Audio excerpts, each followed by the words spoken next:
Salut à tous et bienvenue sur ma chaîne éducative.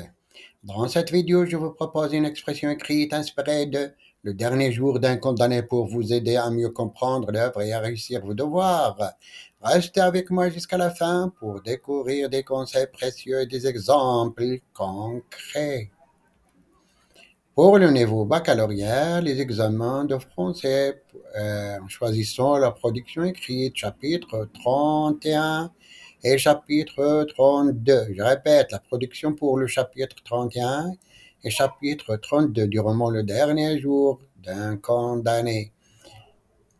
Le sujet de la production écrite. Sujet, je lis le sujet.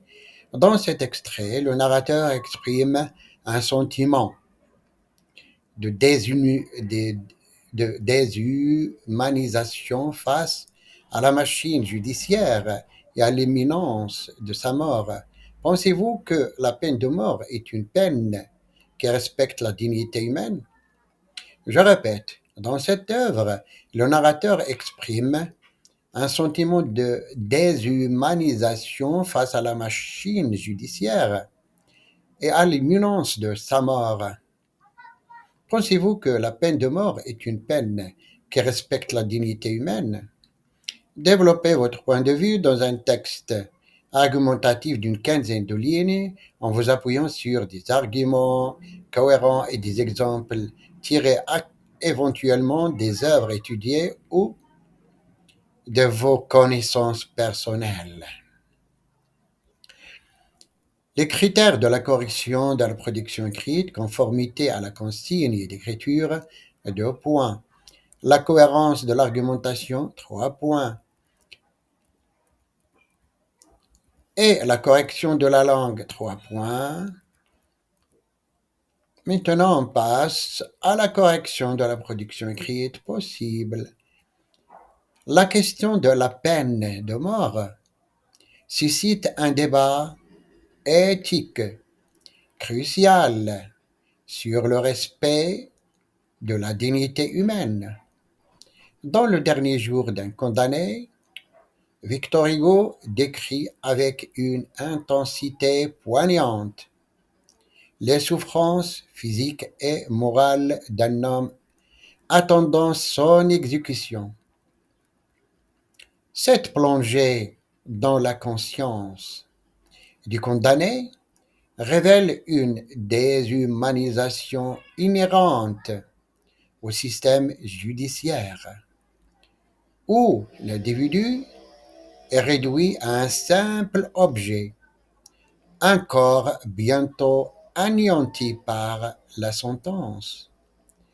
Considérer la peine capitale comme respectueuse de la dignité humaine semble alors paradoxal. Un argument clé contre la peine de mort est son caractère irréversible et le risque d'erreur judiciaire.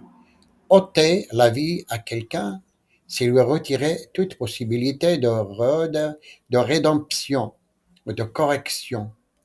Une dimension essentielle de la dignité humaine. L'histoire de Claude Gueux,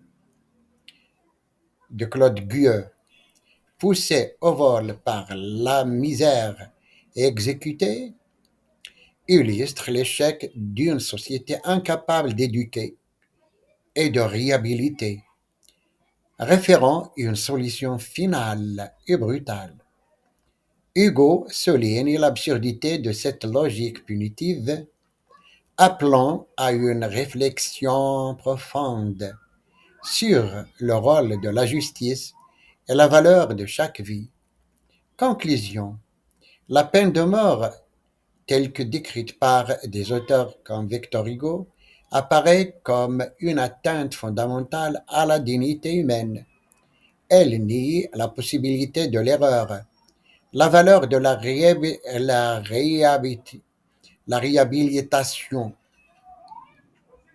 et réduit l'individu à une existence éphémère, annihilée par un acte froid et définitif.